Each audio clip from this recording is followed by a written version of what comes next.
কিরে রাজু, এতদিন তুই কোথায় ছিলি? তোরে দেখা সাক্ষাৎ নাই, কিছু নাই। তুই কোথায় ঘুরতে গেছিলি নাকি? তোরে বহুত দিন ধরে দেখি না। দূর বেটা, আমি শালা পাবলিকের গণপিটানি খাইয়া বিস্তার মধ্যে পইরা রইছি। তুই শালা বন্ধু হইয়া একবার আমার দেখতে গেলি না। আমি মইরা আছি না বাইসে আছি? আমি দেখতো সুস্থ হইয়া ধরে আমি দেখতে আইলাম।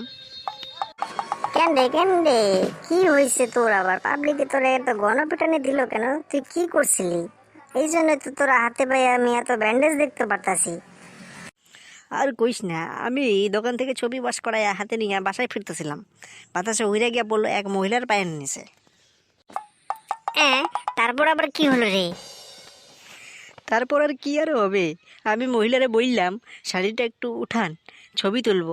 এরপরে মহিলা এমন চিৎকার করলো, আশেপাশের লোকজনকে এমনভাবে ডাকলো, আর সেই লোকজনগুলো আমার ধইরা গণপিটানি মারলো। আমি কোনো মতো পালাইয়া গিয়া বিছনার মধ্যে পড়ে গেলাম। আর মা বাবা আমাকে ডাক্তার ডাইকা ব্যান্ডেজ করাইয়া দিল। শালা, আসলে তুই একটা সত্যি একটা বলদ। ওইভাবে কেউ কয় নাকি? তোর গণপিটানি দিব না তো কি করবো? তোর কি লোক দিয়ে কি পূজাও দিব?